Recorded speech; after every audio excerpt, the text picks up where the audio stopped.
This is my audience, my wife and daughter and soon to be son in law. And so tonight we're going to talk about speech class. Why is it important? Like many of the people in speech class, I wondered why is speech class important? And the more I thought about it, it's because approach is everything. In business, there's a lot of things that you got to be really careful about the way that you say things and imply things. Before we get started, I want to do a little exercise. I want you to go on a journey with me. So play along with me, close your eyes, think about that very special person in your life that really motivated you throughout the rest of your life, from the time that you begin to know them through the rest of your life. Might be a grandparent, an aunt, an uncle, might be a youth pastor, a Sunday school teacher, somebody like that. Now I want you to think about the characteristics that person had. Very likely, at least for me, they were gentle but compassionate, a lot of wisdom, but yet they were still firm, had a really vibrant personality, always smiling. So without speech class, we might not end up being that kind of person that we want to be, that kind of leader that we want to be. We might end up like the other side of the tracks on that. We might end up like a legitimate or reward power type leadership. Northhouse, who published Leadership Theory and Practice in 2019, defined legitimate leadership as associated with status or power of formal job authority.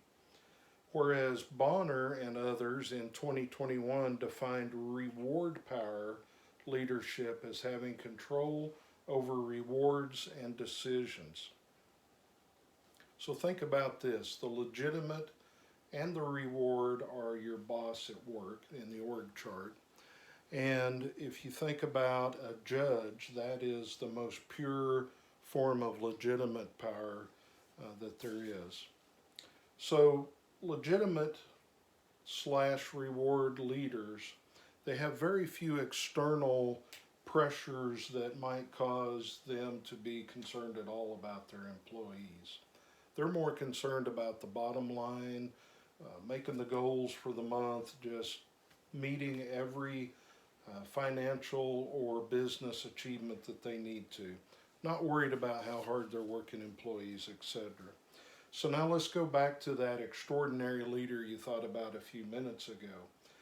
Business Libretext wrote an article by the name of The Power of Influence in 2021, and they refer to reverent power as the unique ability to attract others, to win admiration, and hold them spellbound. In that same article, they kind of classified that as charisma. And so in that same article, they pointed out a couple of leaders, these two guys you see on screen, former President Obama and Steve Jobs, and referred to them as those type of leaders who could really motivate someone through their charismatic personalities. And those are typically the kind of leaders that we want to be. They tend to praise rather than admonish. They're quick to celebrate outside the box thinking. And they always assure a person in the grimmest of times when things look really terrible that there's still a path to success. And they're that type of leader that when their team points out a flaw or something they did wrong, they take it in stride. They thank them for pointing that out rather than getting on to them for pointing out their deficiencies.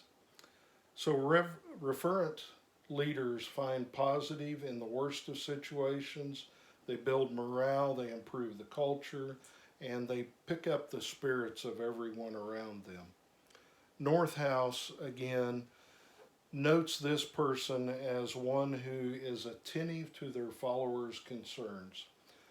So I've been a project manager for about 10 years, and I facilitate, manage projects that have anywhere from 30 team members up to 300 team members.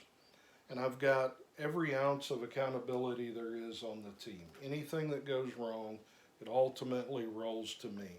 The challenge here is that I have zero authority over this group of team members. So approach is everything. I have to create buy-in. I have to challenge them in a way that brings them in, that motivates them. I have to build ownership in them, that they own the process.